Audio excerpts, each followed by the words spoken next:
moment. So it's not that we cleverly plan these questions, but this is seamless the way this is running through. So based on genius, isn't it, Steve?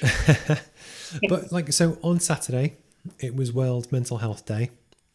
And, I wrote a post because actually I was sat in Costa Coffee because it was still allowed to go at the time.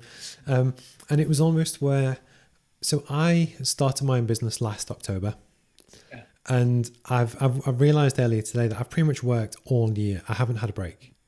And now it's to the point where I feel fatigued, I'm tired, I'm going on, but it's not easy every day. And someone commented yesterday on some social media that I'm one of the most enthusiastic people that they know.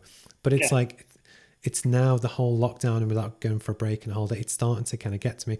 And I don't know if that classes as mental health or not, but it was almost just that was what it is to me. But I know that you kind of volunteer for different charities and stuff. So I don't know if you want to just, talk about the topic or how you found things or the effect of COVID on people. Give me a few potential angles there. I mean, the first thing is, for me personally, I don't see my mental health counselling as particularly separate to what I do that I happen to get paid for. Yeah. To me, it's still the same thing. It's still the same service value. It's still the same listening to people, helping them express themselves in a real way. So it's kind of a through line for me. It doesn't feel separated. But in terms of the COVID effect, yes, I hear it from my counselling clients, but I also hear it from my coaching clients. And it's that feeling of being devalued that a lot of people are having right now, because they're either, if they're on their own business, they're knocking the pan in and probably not getting as much revenue. People losing their jobs, same kind of thing, where they're, of course, not feeling valued.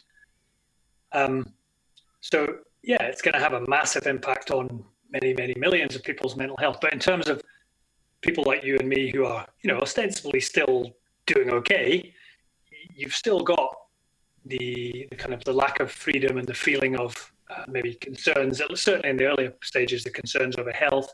For me, I've found, and I've suggested it with and worked with some clients on it, it's like taking a mini break, like even just taking a few minutes of like deep breathing, like the Wim Hof breathing app, for example, is one I love, where you're literally taking 2 or 3 minutes out of your day just to take the focus right away from whatever emails or whatever application forms, and just do that deep breathing and engage with the human being that you are and the flow of your breath.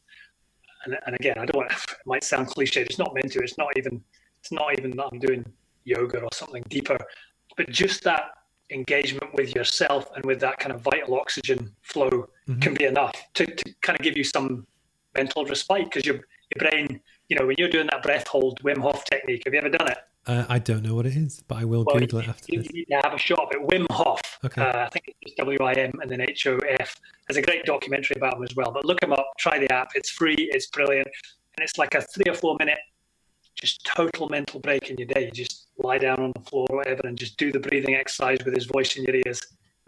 You can't, when you're holding your breath for 2 minutes, you can't be worried about, finances or jobs, because you're just in your body, in your mind. It's incredible. So yeah, finding ways of taking mini mental breaks like that has been really powerful for me personally, and I've used that with certain clients as well. But also just expressing your rage or frustration or fears. And I know not everyone has someone that necessarily they live with that they can do that with, but just don't be afraid to lean on people, because you probably wouldn't be surprised, but there's a heck of a lot of people who do want to listen, that do want to help. So please reach out. That would be my message on the mental health side. Because why do you think it is that blokes especially find it difficult to talk about stuff like this? Well, is that still the case? I guess it probably is to some degree. I think it's much better, Steve. I honestly do. We're probably just wired that way. I don't know. I'm not gonna pretend to know the kind of the biology well enough to know, but I think we're getting better. I really do. And I guess there's partly, and I know I've talked about banter earlier, there's maybe partly the fear that if you do open up, you're just going to get the Mickey ripped out of you. So there's maybe partly that, and that's, that can be a great thing at times, and sometimes that can be therapeutic, but, when it's really serious, I hope it's getting better. And if someone wants to reach out to me, hit me up with a DM. I have had people from, Finland, whatever, middle of nowhere, just send me a message and say, haven't read some of my stuff, and say, have you got 10 minutes? I just need to sound off about something. And if I can, I will. Cool. But I would encourage people to offer that for other people too, for people they know. because partly it's about showing your mates or people you know that you are open to that, and just saying, Bob, if you're whatever the guy's name is, or if you're struggling, Mark, give me a shout.